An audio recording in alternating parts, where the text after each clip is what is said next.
Hello, hai, assalamualaikum guys. Nampak ni guys, magnet aku lekat dekat sini, kat dada ni kan. Dulu kan aku beli yang boya punya ni kan, yang ni kan, tapi yang ni dia kecil tau. So aku ada beli satu lagi, apa ni, magnetic lanyard. Magnetic lanyard ni daripada ni SJ Cam. Harga dia RM24.90.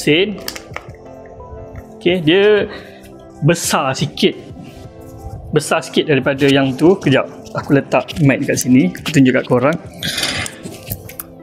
Dia rantai juga, rantai macam ni tau, nampak? Ini nampak daripada SJ Cam kan. Yang ni bukan saja mic, korang boleh, kalau korang ada apa ni, kamera Insta360 yang kecil tu pun korang boleh letak kat sini. Dia besar tau. Sini magnet dia kat tengah ni, nampak? Harga dia pun lebih kurang je dengan harga boya ni, lanyard boya ni. Nampak beza kan? Kecil dan besar, kecil dan besar. Nampak dia magnet dia terlekat. Ni boya punya kecil, yang ni lagi besar, so lagi secure lah orang kata.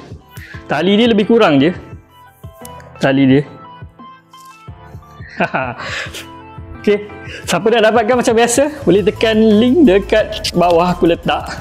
Kita masukkan dalam baju macam ni, dan korang boleh letak korang punya mic, ataupun even mic besar pun boleh. Mic yang besar petak tu kan, ataupun korang boleh letak kamera korang ke apa ke. Dia lekat kuat tau, kuat dia lekat. Magnet dia lagi kuat. Alright, so itu je, video pendek je.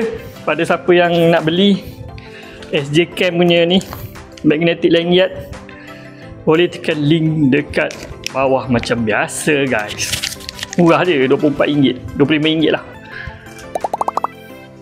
Okay, video pendek je. Assalamualaikum, bye.